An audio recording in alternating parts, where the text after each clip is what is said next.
Secretary Nielsen called the current projections dire. She says it is a crisis and border officers are on track to apprehend 1 million people this year.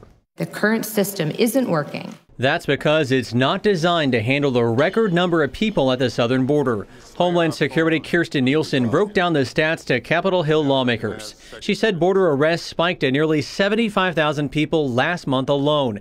That's up 80% over the same time last year. These increases will overwhelm the system entirely. This is not a manufactured crisis. This is truly an emergency. The Customs and Border Protection Commissioner says his agency is at a breaking point. We are facing alarming trends. The trends are caused, he said, by criminal organizations exploiting U.S. immigration laws. This increased flow presents, currently at our highest levels in over a decade, both a border security and a humanitarian crisis. CBN contributor Chuck Holton shared his firsthand experience at the border on Faith Nation. I live in Latin America, so I hear this all the time.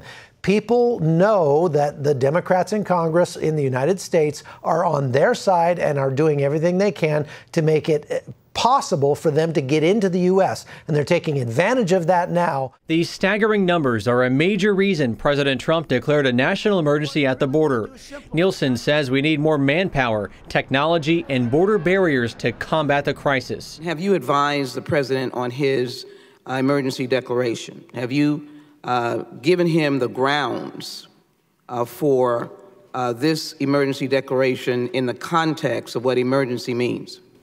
What I have done is I've given him all the facts. But the commander-in-chief is getting congressional pushback, including the Republican-controlled Senate, which could block the president's declaration. Critics argue it's an abuse of authority and warn it would open a door for future presidents. I think what is clear in the Senate is there will be enough votes to pass the resolution of disapproval.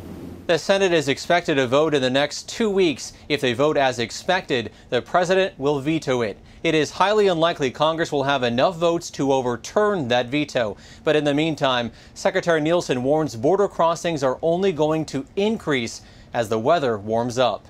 Ben Kennedy, CBN News, the White House.